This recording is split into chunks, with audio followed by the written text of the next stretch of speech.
Chapter 59, The Night Greyfard Burned, Part 12. The world held its breath. For one impossible moment, everything became still. The battlefield, the burning palace, the screaming citizens, even the wind itself.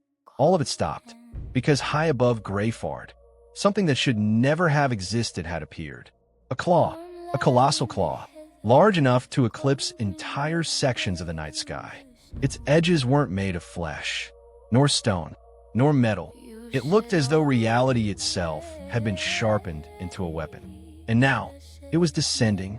Alex stood beneath it, blood dripping from his lips, crimson aura devouring everything around him. His body trembled violently, not from fear, but from strain, because even Lunareth's power wasn't meant to be wielded by someone at Alex's level. His muscles were tearing. His veins felt like molten metal. Yet none of it mattered. Not anymore. His eyes remained fixed upon Morveth. Only Morveth. The word escaped Alex's lips, almost unconsciously, and the claw moved. The heavens shattered. The gigantic claw descended toward Morveth. The pressure alone flattened entire sections of the battlefield. Stone exploded. The ground cracked. Thousands of spectators throughout the capital collapsed from sheer force. Even those miles away could feel it, because this wasn't merely an attack. It was annihilation.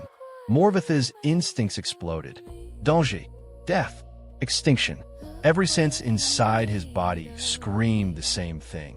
Do not take this attack. Do not block it. Do not challenge it. Escape. Immediately, for the first time that night, Morveth abandoned his pride. Boom! His figure vanished.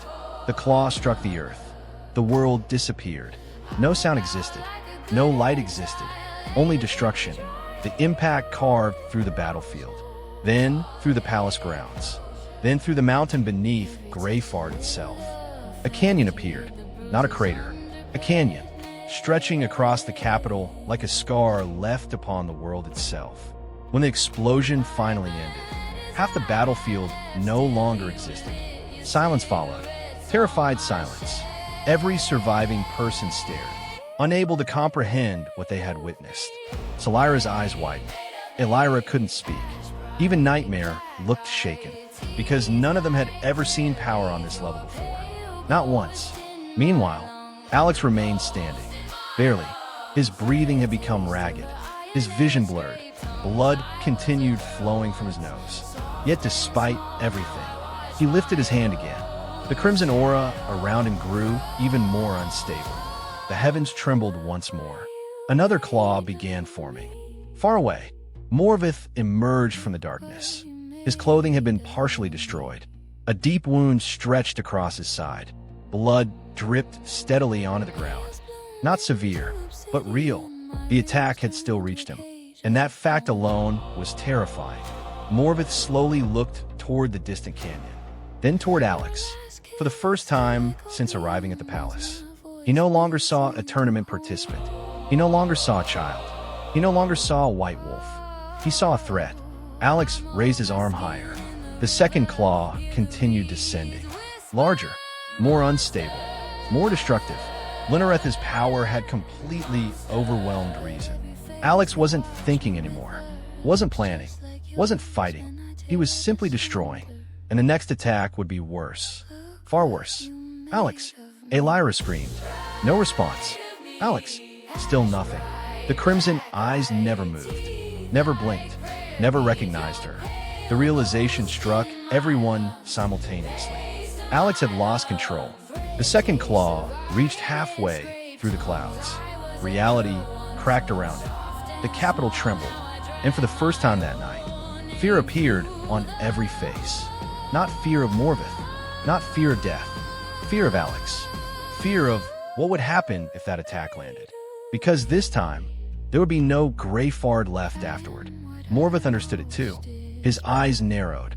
Then suddenly, he changed direction. Not toward Lysara, not toward the royal guards, not toward escape, toward Alex, directly toward Alex. Because for the first time tonight, Morveth and Lysara shared the same objective.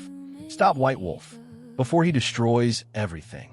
So you just listened to Chapter 59, The Night Greyfard Burned Part 12. Alex has completely lost control.